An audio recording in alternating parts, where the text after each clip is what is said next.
Welcome to this video in our Explainer series. This video was made to help you understand the conceptual ideas, differences, and operation basics of dataspaces and federations.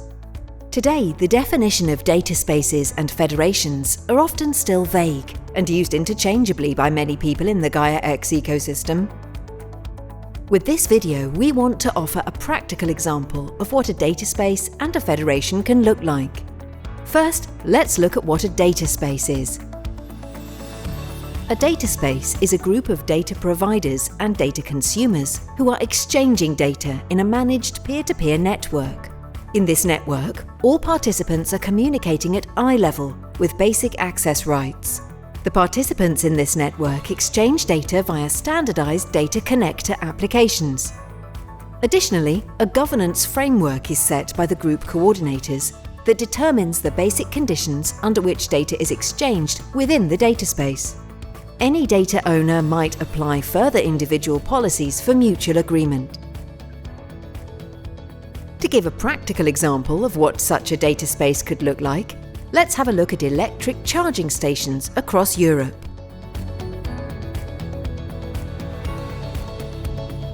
Electric charging stations are serving power for electric cars, but they are also producing data.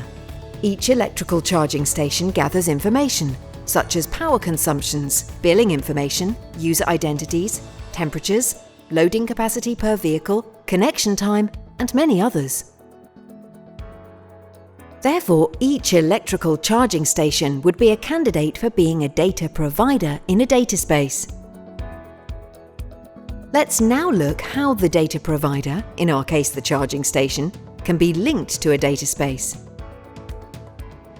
The first step is to establish a data connector who is capable of connecting the data endpoint via the dataspace according to the specified protocols.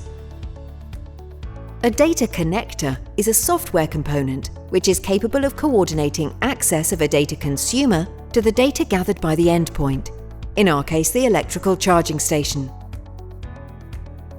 This happens based on a data exchange agreement.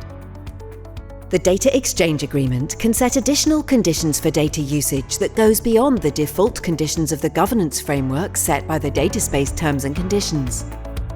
For example, the operator of the electrical charging station might only want to share data about power consumption, but not the data relating to the car owner, like geolocation or pricing details.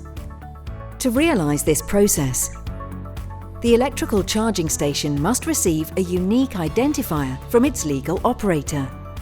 The legal operator submits a participant description and a data service description for the charging station data. Such datasets can now be contracted and exchanged via the data connectors according to the agreement. To summarize, the data connectors are the service endpoints that data providers and consumers interact with. This and other data services need to be described and published in catalogs within a dataspace. Prompting these catalogs, data consumers can find data services of interest and launch a booking process, culminating in a data agreement. Now that we understand how the charging infrastructure connects with a dataspace, let's zoom out again. Data from the charging station has now been collected and connected to the dataspaces. But we might want to make this data available to different industries or sectors. For example, the charging station data could be interesting for energy grid operators seeking to manage peaks and lows of local energy demand. Or a payment service provider would like to offer booking capabilities for consumers independent from the charging station operator's own payment system. Another example would be a map service provider, using the data to provide a map of currently available charging stations to their users.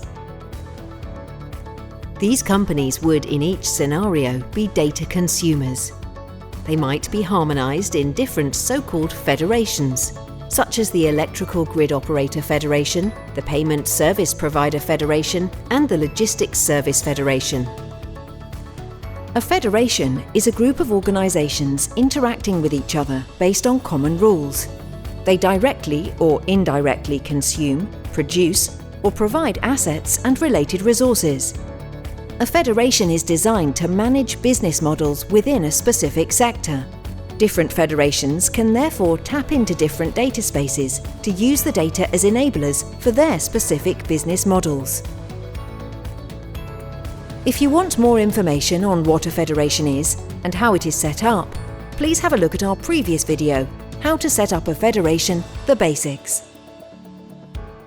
In order to manage data spaces and federations, the Gaia-X Federation Services components can provide necessary functionalities to access information like participant descriptions, digital identities, service descriptions and catalogue services, credentials, and all this in decentralized environments. Using GXFS can ensure the minimum required interoperability to allow interconnection and seamless operations between different federations and data spaces. With this, let's summarize the key takeaways from this video. Data spaces are specialized for collaborative data usage. Federations are designed to enable business models based on shared services and data. By means of harmonized technical standards for interoperability, federations and data spaces can be freely interconnected. Thank you for watching, and welcome to the Gaia-X community.